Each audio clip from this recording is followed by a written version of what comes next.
முன்னாள் ஜனாதிபதி கோட்டபாய ராஜபக்சவுக்கு மீண்டும் உயர்நீதிமன்றம் உத்தரவு, தப்பவே முடியாது.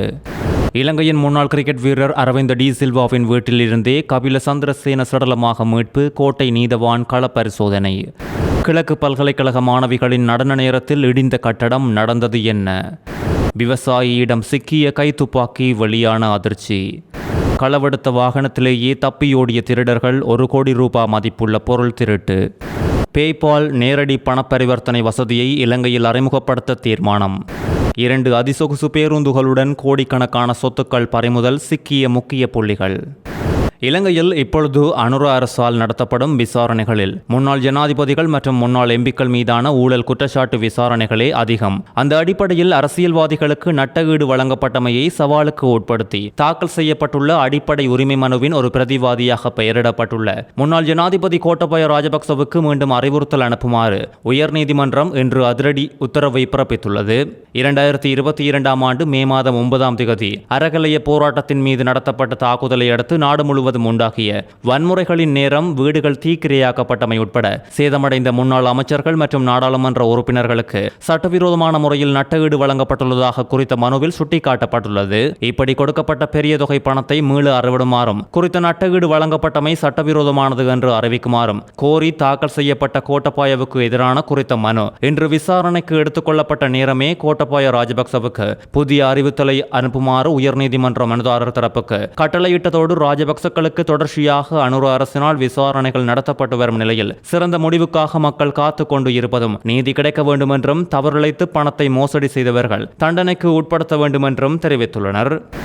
இலங்கையில் இன்று பேசுபொருளாகியுள்ள விடயம்தான் ஸ்ரீலங்கா ஏர்லைன்ஸ் நிறுவனத்தின் முன்னாள் நிறைவேற்று பணிப்பாளர் கபில சந்திரசேன உயிர் மாய்த்து கொண்ட சம்பவம். இவரது மரணம் சந்தேகத்திற்கிடமாக உள்ளதால் இது குறித்து சட்ட மருத்துவ அதிகாரியின் மரண பரிசோதனை மற்றும் நீதவான் விசாரணை முக்கியம் என்று போலீசார் நீதிமன்றத்தில் தெரிவித்துள்ளனர். அதிகாரி கபில சந்திரசேன கொள்ளுப்பட்டியில் உள்ள பிரபல கிரிக்கெட் வீரர் அரவிந்த் டி சில்வாவின் இல்லத்தில் இன்று அதிகாலை சடலமாக மீட்கப்பட்டுள்ளதோடு அரவிந்த் டி சில்வா கபில சந்திரசேனவின் மைத்துனர் என்றும், கபில சந்திரசேனவின் மனைவி பிரியங்கா நியாமோலி விஜயநாயக்க மற்றும் அரவிந்த் டி சில்வாவின் மனைவி அனுஷ்கா டி சில்வா ஆகிய இருவரும் சகோதரிகள் என்பதால் 2 குடும்பங்களும் மிக நெருங்கிய உறவை கொண்டுள்ளது. ராஜபக்ச நிர்வாகத்தின் போது தொடங்கப்பட்டு தற்போது செயல்படாத மலிவு விலை விமான நிறுவனமான மிஹிண்ட்லங்கா தலைமை நிர்வாக அதிகாரியாகவும் கபில பணியாற்றியுள்ளார். ஏர்பஸ் ஊழலானது முந்தைய ராஜபக்ச ஆட்சி காலத்தில் ஸ்ரீலங்கன் ஏர்லைன்ஸ் மேற்கொண்ட விமான கொள்முதல்களுடன் தொடர்புபட்டது. விமான ஒப்பந்தங்களை பெறுவதற்காக இலங்கை உட்பட பல நாடுகளில் பெருமளவு லஞ்சம் கொடுத்ததாக விமான தயாரிப்பு நிறுவனமான ஏர்பஸ் 2020இல் பிரித்தானிய நீதிமன்றம் ஒன்றில் ஒப்புக்கொண்டதை அடுத்து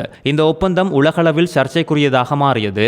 நீதவான் விசாரணைகளுக்காக கோட்டை நீதவான் தற்போது கொள்ளுப்பட்டியில் உள்ள குறித்த வீட்டுக்கு சென்றுள்ளமையால் நீதிமன்ற நடவடிக்கைகள் தற்காலிகமாக இடைநிறுத்தப்பட்டுள்ளதோடு மரணம் நடந்த இடத்திற்கு தடயவியல் நிபுணர்கள் மற்றும் மரண பரிசோதகர் சென்றுள்ளதாக போலீசார் தற்பொழுது உறுதிப்படுத்தியுள்ளனர். கைதாகி உள்ளே இருந்து 2 நாட்களுக்கு பின்னர் பிணையில் விடுவிக்கப்பட்ட கபில சந்திரசேனவை மீண்டும் கைது செய்து நீதிமன்றத்தில் முன்னிலைப்படுத்துமாறு கொழும்பு நீதவான் நேற்று உத்தரவு பிறப்பித்த நிலையில் குறித்த சம்பவம் அரங்கேறியுள்ளது. 2013ஆம் ஆண்டில் 2.3 பில்லியன் அமெரிக்க டாலர் மதிப்புள்ள 10 விமானங்களை வாங்குவதற்கான ஒப்பந்தத்தில் ஸ்ரீலங்கன் ஏர்லைன்ஸ் நிறுவனத்தின் தலைமை செயல் அதிகாரியாக பணியாற்றிய சந்திரசேன 16 மில்லியன் அமெரிக்க டாலர் லஞ்சம் வாங்க சதி செய்ததாகவும், சிங்கப்பூரில் உள்ள ஒரு வங்கிக் கணக்கில் 1.45 மில்லியன் யூரோ வாங்கியதாகவும் குற்றம் சாட்டப்பட்டுள்ளார். கபில சந்திரசேன தனது மனைவியின் பெயரில் புருனேயில் ஒரு போலி நிறுவனத்தை உருவாக்கி அந்த லஞ்ச பணத்தை அதன் சிங்கப்பூர் கணக்கில் வரவு வைக்க ஏற்பாடு செய்ததாக அரசு தரப்பு வழக்கறிஞர்களும் குற்றம் சாட்டியுள்ளனர். அதையடுத்து தேசிய விமான நிறுவனத்திற்காக ஏர்பஸ் விமானங்களை வாங்கும்போது 2 மில்லியன் அமெரிக்க டாலர்களை லஞ்சமாக வாங்கினார் என்ற குற்றச்சாட்டின் கீழ் மார்ச் 12 அன்று கைது செய்யப்பட்ட சந்திரசேனவுக்கு கொழும்பு நீதவான் நீதிமன்றம் கடந்த 5ஆம் தேதி பிணை வழங்கியிருந்தது. சந்தேக நபரை 5 லட்சம் ரூபாய் ரொக்கப்பணையிலும் தலா 10 லட்சம் ரூபாய் மதிப்புள்ள 3 சரீர பிணையிலும் விடுவிக்குமாறு உத்தரவிட்டிருந்த நிலையில் ஸ்ரீலங்கன் ஏர்லைன்ஸ் நிறுவனத்தின் முன்னாள் நிறைவேற்று அதிகாரி கபில சந்திரசேனவுக்கு பிணை வழங்குவதற்காக அவரது உறவினர்கள் என்று பொய் கூறி போலி பிணையாளர்கள் 2 பேர் நீதிமன்றில் முன்னிலையானமை தெரிய வந்தமையை அடுத்து அவர்கள் கைது செய்யப்பட்டிருந்தனர். கபில சந்திரசேனவின் பிணை நிபந்தனைகளின்படி அவரது நெருங்கிய உறவினர்கள் 3 பேர் பிணை வழங்க வேண்டியிருந்தது. இதற்காக உறவினர்களாக முன்னிலைப்படுத்துவதற்கு சந்தேக நபர்கள் தலா 15,000 ரூபாவை பணமாக பெற்றுக் கொண்டுள்ளமை அம்பலமாகியுள்ளது. தெரிவித்துள்ளதோடு பிணை நிபந்தனைகளை மீறி நீதிமன்றத்தின் நம்பிக்கையை சிதைத்துள்ளமையால் 1997 ஆண்டின் 30ஆம் இலக்க பிணை சட்டத்தின் கீழ் அவரது பிணையை ரத்து செய்து சந்திரசேனவை மீண்டும் கைது செய்து நீதிமன்றத்தில் முன்னிலைப்படுத்துமாறு கொழும்பு பிரதான நீதவான் அசங்க எஸ் போதரகம நேற்று உத்தரவிட்டுள்ளார். குறித்த உத்தரவை பிறப்பித்த பிரதம நீதவான் லஞ்ச ஆணைக்குழுவின் அதிகாரிகளை உடனடியாக அதை செயல்படுத்துமாறும் பணித்துள்ள நிலையில் அவர் தற்கொலை செய்து கொண்டதாக தெரிவித்துள்ள போலீசார் தற்போது விசாரணைகளை முன்னெடுத்துள்ளனர். கிழக்கு பல்கலைக்கழகத்தின் கல்லடி சுவாமி விபுலானந்த இசை நடன கல்லூரியின் கட்டடத்தின் ஒரு பகுதி திடீரென இடிந்து விழுந்ததில் நடன பயிற்சியில் ஆடிக்கொண்டிருந்த 3 மாணவிகள் படுகாயமடைந்துள்ள சம்பவம் ஒன்று அரங்கேறியுள்ளது. புதன்கிழமை இந்த சம்பவம் இடம்பெற்றுள்ளதோடு கல்லூரியின் நடன பயிற்சி மண்டபத்தில் இறுதியாண்டு மாணவிகள் பயிற்சியில் ஈடுபட்டிருந்த நேரமே குறித்த விபத்து சம்பவித்துள்ளது. கட்டடத்தின் மேல்மாடி தளத்தின் ஒரு பகுதி திடீரென இடிந்து மாணவிகள் மீது விழுந்துள்ளதோடு காயமடைந்த 3 மாணவிகளும் உடனடியாக மீட்கப்பட்டு மட்டக்களப்பு போதனா வைத்தியசாலையில் அனுமதிக்கப்பட்டுள்ளதோடு விபத்து குறித்து அதிர்ச்சிகரமான தகவல்கள் வெளியாகியுள்ளது. குறித்த கட்டடம் 5 ஆண்டுகளுக்கு முன்னர் மேல்மாடியோடு கூடியதாக திட்டமிடப்பட்டிருந்தும் கீழ்ப்பகுதி மாத்திரம் கட்டி முடிக்கப்பட்ட நிலையில் அதன் உறுதித்தன்மை குறித்து பல்வேறு தரப்பிலிருந்தும் விமர்சனங்கள் எழுந்தது. கட்டடம் பாதுகாப்பானது அல்ல என முறைப்பாடுகள் இருந்த போதிலும் அது மாணவர்களின் பயன்பாட்டுக்காக திறந்து விடப்பட்டுள்ளது. குறித்த கட்டடத்தின் தரம் குறித்து சர்ச்சைகள் வலுவாக எழுந்த நிலையில் இந்த சம்பவம் அரங்கேறியுள்ளதும் குறிப்பிட வேண்டியது. சித்தாண்டி பகுதியை சேர்ந்த நபரொருவர் கரடியனாறு போலீஸ் பிரிவுக்குட்பட்ட பெருவழி வயல் பிரதேசத்தில் உள்நாட்டில் தயாரிக்கப்பட்ட சட்டவிரோத துப்பாக்கியுடன் சுற்றி வளைத்து கைது செய்யப்பட்டுள்ளார். கரடியனாறு போலீசாருக்கு வந்த ரகசிய தகவலை அடுத்து நேற்று இரவு 7:30 மணியளவில் பெருவழி வயல் பகுதியில் அமைந்துள்ள தற்காலிக கொட்டகையொன்றை போலீசார் முற்றுகையிட்ட போது அங்கு மறைத்து வைக்கப்பட்டிருந்த உள்நாட்டில் தயாரிக்கப்பட்ட சிறிய ரக துப்பாக்கியொன்று போலீசாரால் கைப்பற்றப்பட்டுள்ளது. சித்தாண்டியை சேர்ந்த 41 வயதுடைய விவசாயி ஒருவரை சம்பவம் தொடர்பில் போலீசார் கைது செய்துள்ளதோடு கைது செய்யப்பட்ட சந்தேக நபரையும் கைப்பற்றப்பட்ட துப்பாக்கியையும் இன்று வெள்ளிக்கிழமை ஏறாவூர் நீதவான் நீதிமன்றத்தில் முன்னிலைப்படுத்தவும் நடவடிக்கைகளை போலீசார் மேற்கொண்டுள்ளனர்.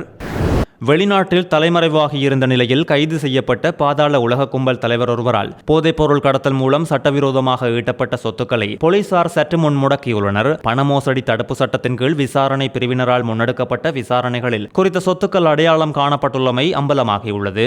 குறித்த சந்தேக நபர் போதைப்பொருள் மூலம் கிடைத்த பணத்தை கொண்டு தனது நெருங்கிய உறவினர்களின் பெயர்களில் சொத்துக்களை கொள்வனவு செய்துள்ளமை மற்றும் பண மோசடி செய்துள்ளமைக்கான சாட்சியங்களும் இப்பொழுது கிடைத்துள்ளது. சட்டவிரோத பணத்தில் கொள்வனவு செய்யப்பட்ட சுமார் 7 கோடி ரூபாய் பெறுமதியான 2 சொகுசு பஸ்கள் நேற்று முதல் அமுலுக்கு வரும் வகையில் முடக்கப்பட்டுள்ளதோடு பண மோசடிக்கு உடந்தையாக இருந்த குற்றச்சாட்டில் கைப்பற்றப்பட்ட பேருந்துகளில் ஒன்றின் தற்போதைய உரிமையாளர் நேற்று போலீசாரால் அதிரடியாக கைது செய்யப்பட்டுள்ளார். கைது செய்யப்பட்டவர் எம்பிலிப்பிட்டிய பகுதியை சேர்ந்த 41 வயதுடையவர் என விசாரணைகளில் தெரிய வந்துள்ளது.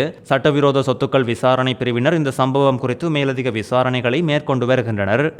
உலகின் முன்னணி இணையவழி பரிவர்த்தனை சேவையான பேபால் ஊடாக நாட்டுக்கு நேரடியாக பணம் அனுப்பும் வசதியை அறிமுகப்படுத்த அரசாங்கம் இப்பொழுது முடிவு எடுத்துள்ளது.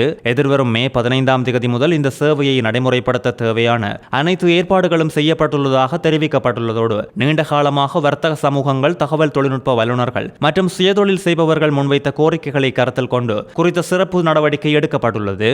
இந்த சேவையை அறிமுகப்படுத்தும் நோக்கில் டிஜிட்டல் பொருளாதார அமைச்சகம், இலங்கை மத்திய வங்கி மற்றும் நாட்டின் தனியார் வங்கி அமைப்புகளிடையே சமீபத்தில் வெற்றிகரமான கலந்துரையாடல்கள் இடம்பெற்றதாகவும் தெரிவிக்கப்பட்டுள்ளது. இனிமேல் வெளிநாட்டு வாடிக்கையாளர்களிடமிருந்து பணம் பெறுவதற்காக உள்ளூர் தொழில் முனைவோர் போலியான வெளிநாட்டு முகவரிகள் அல்லது முறைசாரா பணப்பரிமாற்ற முறைகளை நம்ப வேண்டிய அவசியம் இல்லை என்று அரசாங்கம் தெரிவித்துள்ளது. இன்று அதிகாலை புசல்லாவ பெருந்தோட்ட நிறுவனத்திற்கு சொந்தமான கொஸ்கம சாலாவ தோட்டத்தில் புகுந்த 6 பேர் கொண்ட ஆயுத குழுவினர் அங்கிருந்த பாதுகாப்பு உத்தியோகத்தர்களை கட்டி வைத்துவிட்டு 1 கோடி ரூபாவுக்கும் அதிக பெறுமதியுடைய சொத்துக்களை கொள்ளையிட்டு சென்றுள்ளதாக கொஸ்கம போலீசார் வெளிப்படுத்தியுள்ளனர். இன்று அதிகாலை துப்பாக்கிகள் மற்றும் கூர்மையான ஆயுதங்களோடு தோட்டத்துக்குள் புகுந்த 6 பேர் அங்கிருந்த 2 பாதுகாப்பு உத்தியோகத்தர்களை கயிற்றால் கட்டி போட்டுள்ளதோடு தோட்ட அதிகாரியின் வீட்டின் பாதுகாப்பு உத்தியோகத்தரின் தலையில் துப்பாக்கியை வைத்து அச்சுறுத்தி அவர்கள் அனைவரையும் கட்டி போட்ட பின்னரே குறித்த கொள்ளை சம்பவம் அரங்கேறியுள்ளது.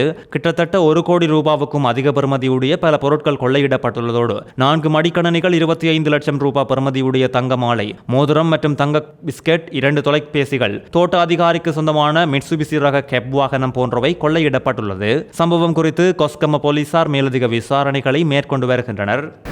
நாட்டின் தேசிய பாதுகாப்பை உறுதிப்படுத்துவதற்கு வெறும் சட்ட திருத்தங்கள் மட்டும் காணாது என்றும் தமிழ் மக்களின் அரசியல் வேட்கையை நிவர்த்தி செய்வதும் பொருளாதார உறுதிப்பாட்டை உண்டாக்குவதுமே உண்மையான தீர்வு என இலங்கை தமிழரசுக் கட்சியின் நாடாளுமன்ற உறுப்பினர் மருத்துவர் சத்தியலிங்கம் தெரிவித்துள்ளார். நேற்று நாடாளுமன்றத்தில் நடைபெற்ற அவசரகால சட்ட நீடிப்பு மற்றும் குடிவரவு குடியகழ்வு சட்ட திருத்தங்கள் மீதான விவாதத்தில் கலந்து உரையாற்றும் போதே அவர் இதனை தெரிவித்துள்ளதோடு அவசரகால சட்டத்தை கடந்த காலங்களில் மோசமாக பயன்படுத்தியவர்கள் இன்று அதன் நீட்டிப்பு குறித்து பேசுவது வேடிக்கையாக உள்ளது என்றும் அனுர் அரசு பதவிக்கு ஆட்சிக்கு வந்தபோது இருந்த நம்பிக்கை தமிழ் மக்களின் அரசியல் அபிலாசைகளை நிறைவேற்றாத காரணத்தால் இப்போது மத்தியில் குறைந்து கொண்டு செல்வதாகவும் சுட்டிக்காட்டியுள்ளார். வடக்கு கிழக்கு பகுதிகளில் பொருளாதார மேம்பாட்டுக்கான நடவடிக்கைகள் அறவே இல்லை என்று விமர்சித்த இவர் தாயக பிரதேசத்தில் சிறு அல்லது பாரிய முதலீடு திட்டங்கள் எதுவும் முன்னெடுக்கப்படவில்லை என்றும் நிலங்களை பெறுவதில் உள்ள நிர்வாக சிக்கல்களால் முதலீட்டாளர்கள் வருடக்கணக்கில் அலைந்து வருவதாகவும் சுட்டிக்காட்டியுள்ளார்.